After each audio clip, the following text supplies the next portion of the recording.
కోసం పుట్టిందని మాట్లాడతారు. అన్న మాట్లాడాలంటే కాంగ్రెస్ గురించి చాలా దిగజారినట్టు అనిపిస్తుంది నాకే. పాపం శివరాత్రి నాడు పూజ చేసిండంట ఇలా పక్క రాష్ట్ర ముఖ్యమంత్రి, కర్ణాటక ఉప ముఖ్యమంత్రి.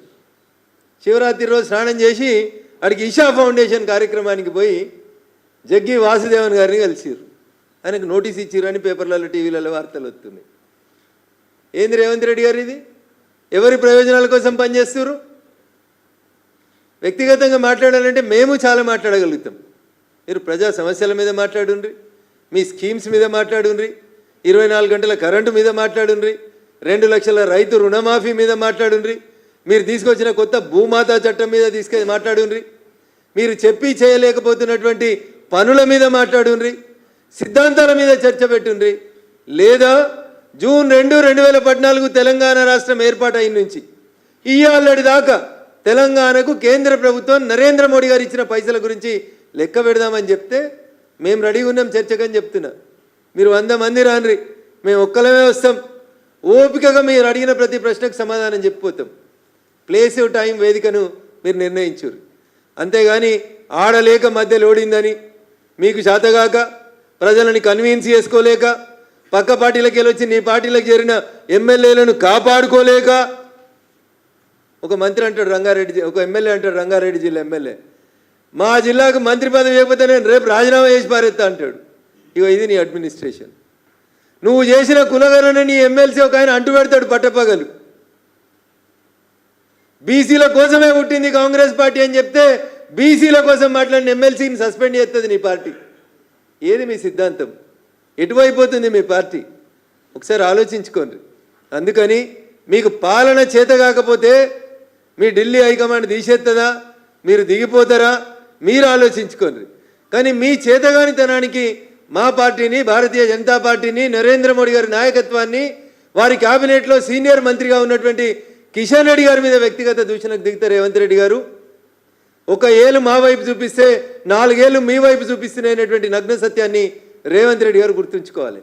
నేను మళ్ళీ చెప్తా ఉన్నా పిసిసి అధ్యక్షుల వారికి, ముఖ్యమంత్రి గారికి, మా మీద ఉత్తర కుర్మార ప్రగల్భాలు పలుకుతున్నటువంటి అందరూ కాంగ్రెస్ మంత్రులకు చెప్తా ఉన్నాం. మీ 14 నెలల పాలన మీద, మీరు చేసిన పనుల మీద, మీ 14 నెలలలో మేము ఇచ్చిన పైసల మీద మేము చర్చించడానికి సిద్ధంగా ఉన్నాం. బడ్జెట్ మీద మాట్లాడతారు వీళ్ళు అని ఏమైనా తెలుసా మీకు? రేపు రంగారెడ్డి జిల్లా, సంగారెడ్డి జిల్లా, మేడ్చల్ జిల్లా, ఈ 3 జిల్లాలలో ఉన్నటువంటి ప్రజలు తెలంగాణ రాష్ట్ర బడ్జెట్కు 180 పైసలు మేమే ఇస్తున్నాం, వచ్చిన పైసలు మొత్తం మా 3 జిల్లాలలోనే పెట్టమంటే నీ కొడంగల్కి ఏం పెట్టుకుంటావు రేవంత్ రెడ్డి? నువ్వు పోతున్న వనపర్తికి ఏమిస్తావు, అచ్చంపేటకి ఏమిస్తావు, ఆదిలాబాద్కి ఏమిస్తావు, మహబూబాబాద్కి ఎడికెళ్ళి ఇస్తావు? అంటే తెలంగాణకి వెళ్ళి పైసలు బాగా వస్తున్నాయి, మా పైసలు తీసుకుపోయి ఇంకో దగ్గర పెడుతున్నావు. ఈ పాడిందే పాడరా పాసు పనుల భాగవతమని పాడి పాడి ఓడిపోయి ఫామ్ హౌస్లో అన్నాడు. నువ్వు ఏడవండాలని కోరుకుంటున్నావు, నీ ఇష్టం మరి. అందుకని అనవసరంగా మోడీ గారి పాలనని, భారతీయ జనతా పార్టీని ఎక్కతక్క విమర్శిస్తే వెనకటికి మాట్లాడిన వాళ్ళందరూ ఏడబోయినరో రేపు నువ్వు కూడా గాడికే పోతావు తప్ప కొత్తగా ఏముండదు.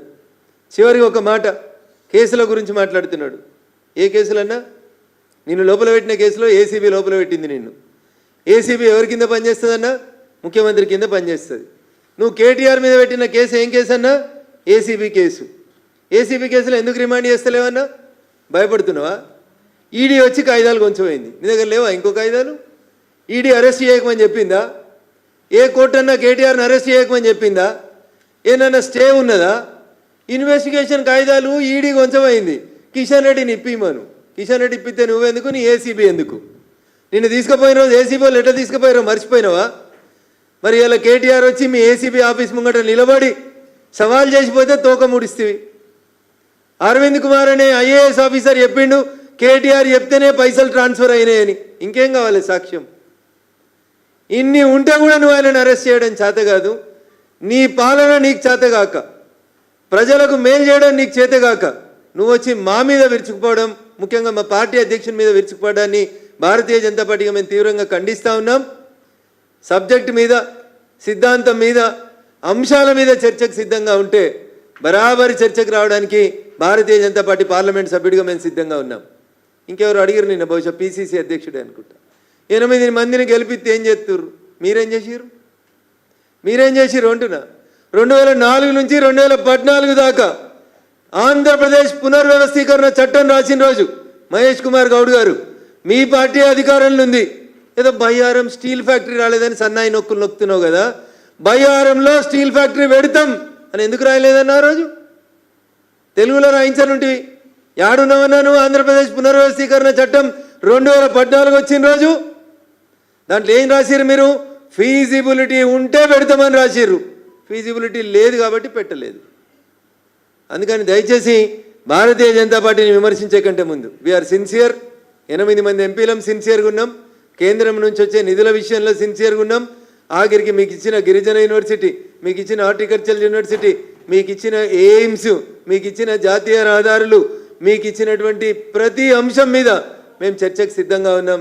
మీరు రండి అని చెప్తూ ఇంకొకసారి వ్యక్తిగత దూషణలకు దిగితే ఖచ్చితంగా ఈట్కా జవాబ్ పత్తర్ సే దేంగే అనేటువంటి దానికి భారతీయ జనతా పార్టీ కార్యకర్తలు సిద్ధమవుతున్నారని చెప్పి ఈ సందర్భంగా ముఖ్యమంత్రి గారిని హెచ్చరిస్తా ఉన్నాం. థ్యాంక్ యూ అనండి.